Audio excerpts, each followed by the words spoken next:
Since 1965, Scott hams in Greenville, Kentucky have been winning national championships with their country hams.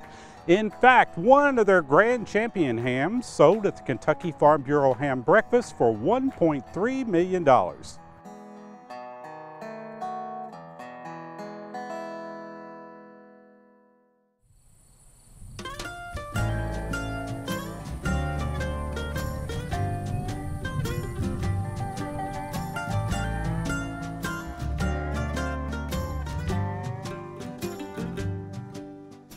Well, I've been doing country hams since 1965 to sell.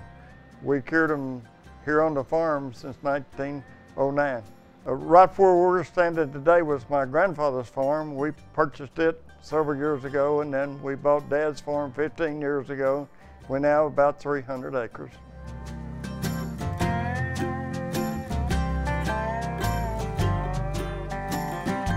Well, we started out selling nothing but whole hams, and the further we went along, we wound up selling them in just small packages, cutting them up. And then a few years ago, we went into cooking of the country hams. Any way you can get your money out of your pocket legally.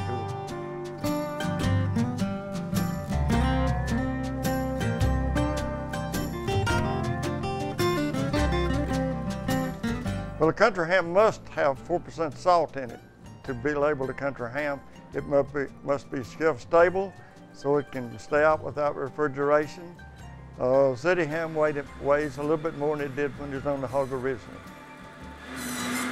Well, when our hams come in, first thing we do is check temperature on them, make sure they're about 38 degrees. Then from that, we go to a salt and sugar mix. We use no nitrites in our mix. We hand rub each ham. In about a week, we take that ham out. We'll resalt them again. Not that you're adding a lot of ham, not a lot of salt to it, but you'll lose the sugar. It'll melt on it, evaporate, so we always redo them. And then we go from there to wash them in about 30 days. Wait about 2 weeks, equalize them at about 60 degrees. And then we're ready to smoke. And then we age them long enough to kill the toxina that might or might not be in pork. We do that by selling our hams no younger than 6 months. Other people sell them a little earlier, some people sell them a little later. But we cure hams year round here now.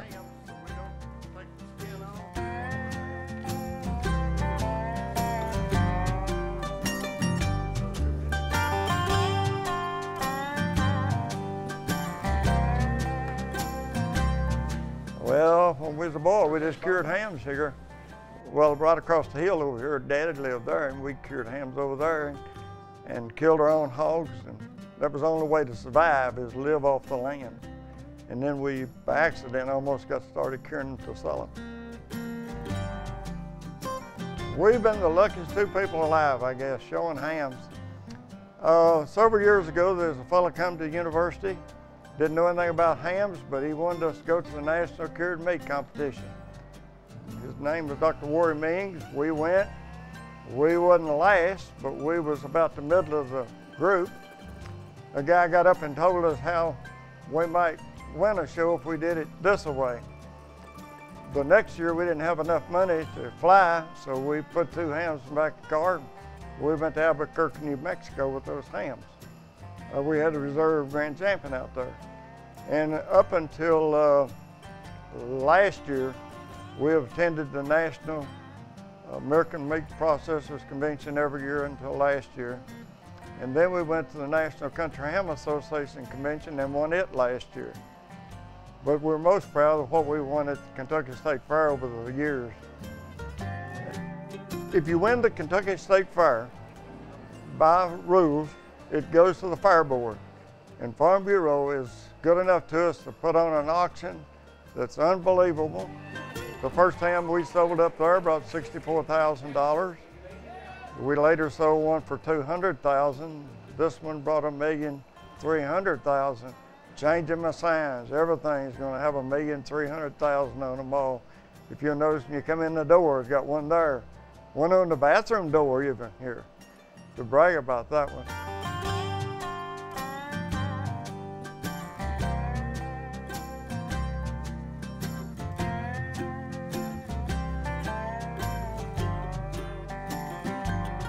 We hunt through them as we cure the hams, as we smoke them and so forth. And we picked out 20 hams this year to pick out 5 out of. We try to go for confirmation. I can't smell a ham. I cannot tell what they smell like inside.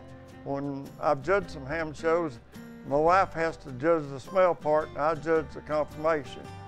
But we look for a pecan colored ham and round shaped. Something that a housewife, if she walked in and seen it, that she would like better than the ham next to it is where we go to pick them out.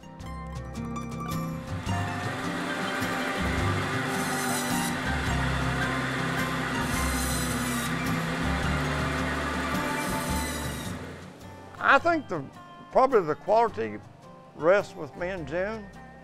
There's not a ham that goes in that salt without me or her one rubbing it and seeing about it through the whole process.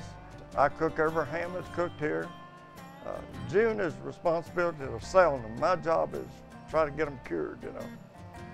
But I think that's, hard hip is good. We got to have them. But I think if you don't keep your eye on your business, something else will take care of it for you.